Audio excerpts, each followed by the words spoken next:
guys, welcome back to Slow Readers Anonymous, where we buy more books than we can read in a lifetime. It's your girl Coley Cole coming back at you with another month of hopefuls.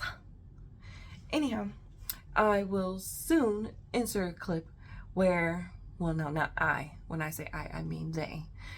Editorial staff will hit it in. You will see my son picking out my June reads, and I'm going to set some precursors in there. But before we get into all that, hit him with the intro.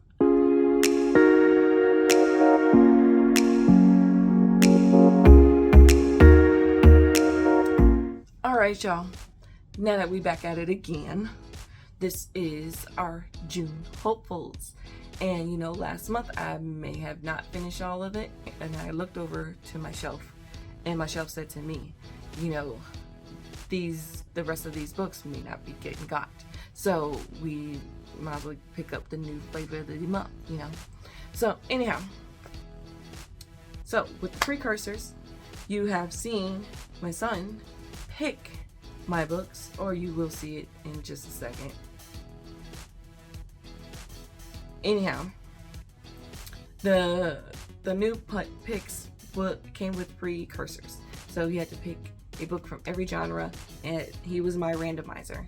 Instead of picking from the TBR jar or from doing numbers or wrapping books like other people do. I mean, there's a lot of different ways of picking a book.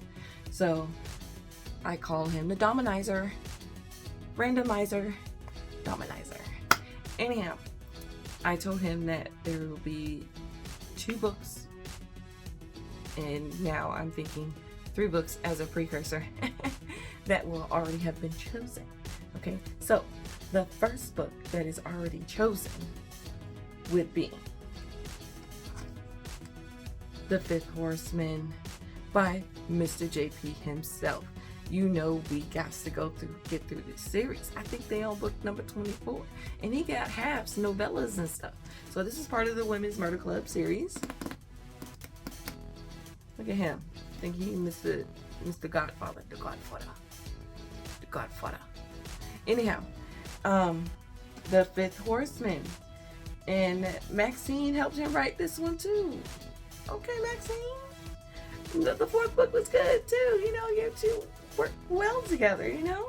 So the Women's Murder Club faces an unspeakable horror and an irresistible hospital and courtroom thriller by #1 best-selling author James Patterson and Maxine Paetro. Paer. P-A. Whatever. Anyhow, somebody dies. Literally says that. You can't see it. Anyhow, somebody dies. A young mother is recuperating in a San Francisco hospital when she is suddenly gasping for breath. The call button fails to bring help in time. The hospital doctors, some of the best in the nation, are completely mystified by her death. How did this happen? How did it happen? I'm not reading the rest. That was the first paragraph. I'm not reading the rest of this because I like to go in blind. Y'all know that. Still had stuff on the back flap too. Y'all stop. Maxine is a novelist and journalist. She lives with her husband in New York. Isn't that nice? The Fifth Horseman. Thriller. James Patterson. Mr. J.P. Okay, so the second book that is going to be a precursor, and we already know, I love Sister Frida. Sister Frida is coming out with the 3rd book in series of the Housemaid series. So The Housemaid is Watching is coming out on June 4th. That is on Kindle Unlimited. That is free. F-R-E-E, our favorite word. Yes, our favorite word for a free book to go onto the thing. And anyhow, I'll be reading that when that comes out as well, June 4th. And then, there's always endings, okay? Up in this show, up in this area, on our tube, it's going to be an ending.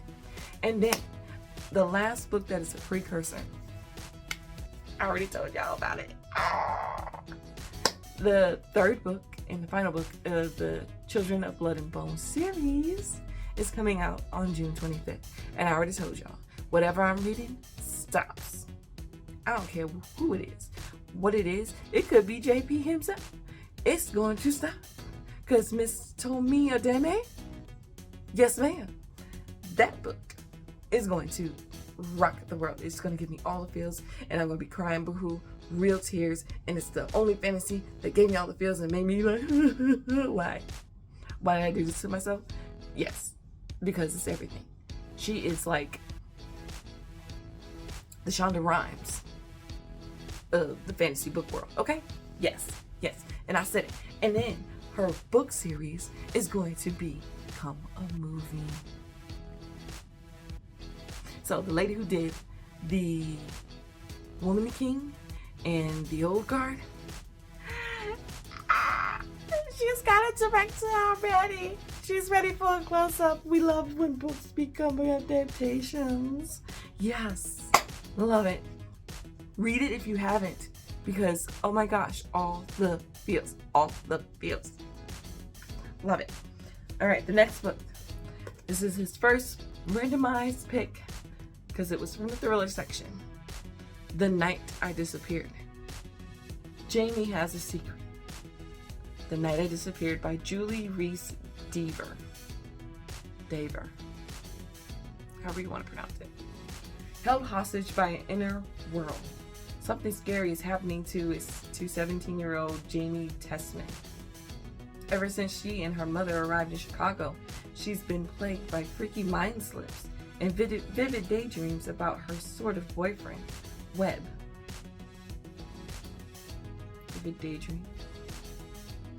Okay. When Jamie's inner world starts taking her hostage and keeping her in prison for longer periods of time, she becomes terrified that she is slowly losing her mind. Okay, that was the first paragraph. That sold me. I'm not reading anything else because they like to tell you stuff on the back. I know that's the whole point of telling you the synopsis and everything, but still, some people tell you exactly what happens in the book. I don't want to know. Not yet. Moving on. The second book he pulled, which was from the romance section, is Chasing Destiny from Eric Jerome Dickey, and he's an African-American author. Look at his wonderful face. He passed, I think from a bout of cancer, I want to say maybe 6 to 10 years ago, or else he'd be putting some books out still. Okay? And his books, they start you right in the thick of it. He's the romance, he's the urban romancy, and you get a lot of the adult interactions together. And the last book I read from him, first page, he was already talking about them effing and sucking and effing. Okay? Mm-hmm. Yes, sir. I don't even need to read about it because, he always does the job. Moving on.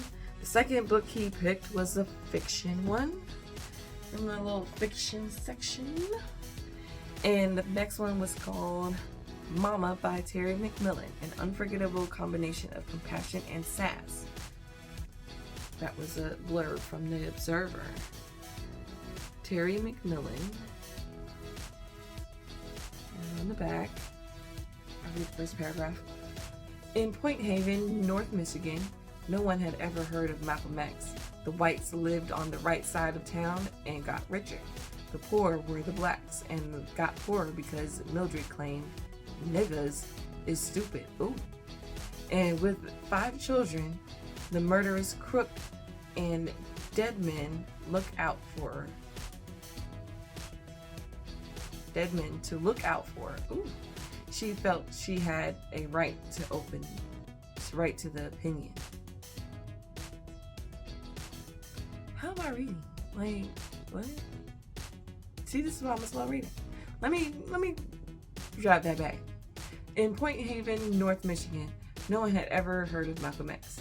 The whites lived on the right side of town and got richer. The poor were the blacks and got poorer because Mildred claimed N-words is stupid. And with 5 children, the murderous crook and dead men to look out for, she felt she had a right to the opinion. Mildred, the mama, knew best. It was all you could do to keep the lights on and the mercury running, to keep the kids in clothes. Bills had to be settled and Mama was proud. Point Haven wasn't everything anyway.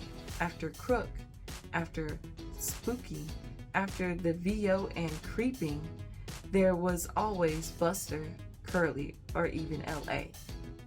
Except that Frida, her eldest, has a dream, for she remembered that once Mama had said women were just like queen bees, could do everything except fly. Terry McMillan has written a very engaging and funny first novel. It paints a moving portrait of Black America before it became politically conscious. It shows that strength and optimism were always there beneath the surface, simply waiting for Martin Luther's latter-day Reformation to bring them into focus. Oh, this is one of the books. I hope I'm ready for this. Mama by Terry McMillan. See, this is why I don't like reading the back of the book. Not going in with all these expectations and I can't. The next one was a fantasy. He chose Last Sacrifice with vampires in the Vampire Academy series, and so I had to choose the first book of the Vampire Academy series by Rochelle Mead, and these are all been made into adaptation, I think, on Netflix maybe. Anyhow, I was in major motion picture. May have watched it and did not know. I don't remember it. So book 1. Love and loyalty run deeper than blood. It's a whole series. Get into it. And then he picked a manga, which is the Demon Slayer. This is the second one. I wish I had the first one, but I don't. And you know, most of these things cost a good $13 a piece, so I ain't even gonna do it. I'm gonna just jump in where I'm at, and if I like it, like I like the House Husband series, then I'll go ahead and get some more. Demon Slayer, number 2. You read from back to front, right to left. Here's a little snippet of it. Ooh, looks like a nice fight scene here. Alright.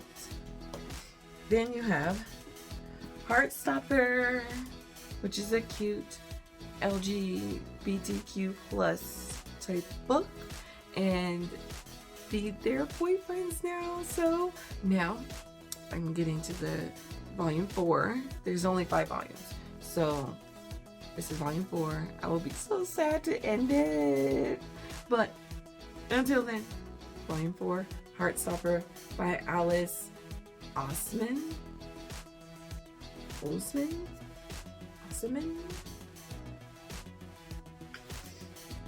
And last but not least, he had to go do another randomized thing, so it is Vivica Fox. Hopefully I can get the sticker off. I hate when stickers are stuck on the middle of the freaking thing. Anyhow, I'm gonna be picking at this later.